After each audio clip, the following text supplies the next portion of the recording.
lo ringrazio con tutto il mio cuore. E voglio benedire il nome del Signore, perché è degno di essere lodato. Alleluia. Martedì scorso mi è piaciuto quando il pastore leggeva il Salmo 100. Ho avuto mi è sembrata una visione quando diceva nel Salmo 100: benedici, entrate nelle sue porte con ringraziamento, nei suoi cortili con lode, celebratelo, perché è veramente degno. E ho avuto la visione del tabernacolo, entrare nei suoi cortili e poi specchiarmi alla bocca di rame, lavarmi, purificarmi, entrare nel luogo santo, alla presenza del Signore, nel luogo santissimo, con lodi e con ringraziamento. E questa sera è quello che vogliamo fare, benedire il nome del Signore. Alleluia, perché Lui è veramente degno di essere lodato dalla nostra vita. Gloria al Signore. Anima mia, benedici il Signore, non dimenticare alcuno dei Suoi benefici. Il canto dice: ricco in amore, sei lento all'ira, tu sei grande, il tuo cuore è gentile, per la tua bontà io continuerò a cantare, migliaia di anni e sempre loderò. Amen.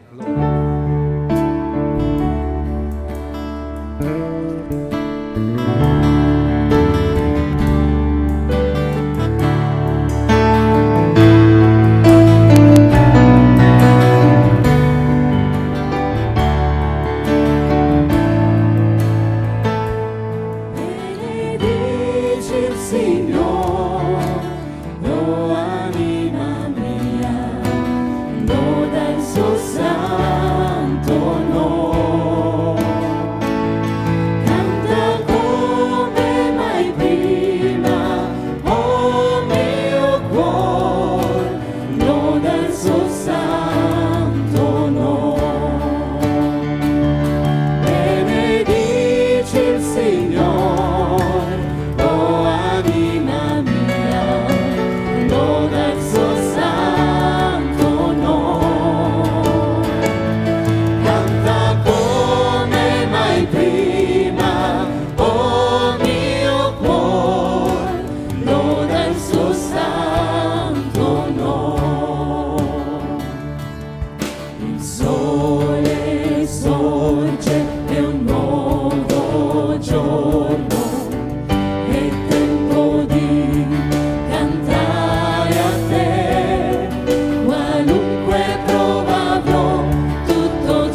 loda il suo santo nome, canta come mai prima, oh mio cuore, loda il suo santo nome. Insieme, alleluia.